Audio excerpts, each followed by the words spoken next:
Well, in general na lang siguro yung comment ko, hindi specifically for Maxine lang, but yung cyberbullying na lang siguro tungkol doon. Sana itigan lang because sometimes nagbibigay tayo ng mga opinion natin na hindi naman talaga natin alam yung totoong pangyayari, and also hindi natin alam kung ano naging effect nun sa bawat tao na binabash natin. So siguro dapat refrain tayo from doing that, and siguro dapat siguro mga ibabaw yung kindness above all.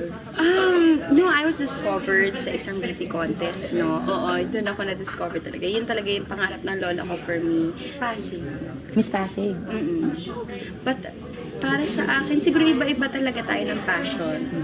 Akong passion ko talaga is to act, to become an actress, and to do what I do now. And I'm one of the lucky ones na nakakagawa ng mga bagay na binabayaran ka na-enjoy mo pa because I really love what I do. So, ito talaga siguro yung para sa akin. And as for Pia, nagagawa niya rin yung gusto niya, and she has touched a lot of lives. She has inspired a lot of people, and I'm very, very proud of her.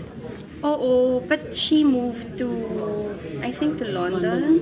So, hindi kami nagkaroon, hindi naman ako techie before, hanggang ngayon wala akong Facebook, wala. So, hindi kami nagkaroon ng communication until she came back and she joined Binibini na. So, but right now, I'm so thankful dahil meron ng Instagram. So, dun kami nagkakapalitan ng mga comments. Sana makapag-dinner kami soon. I'm sure she's very busy. I'm also very busy. But pagka siguro naging relaxed na yung schedule.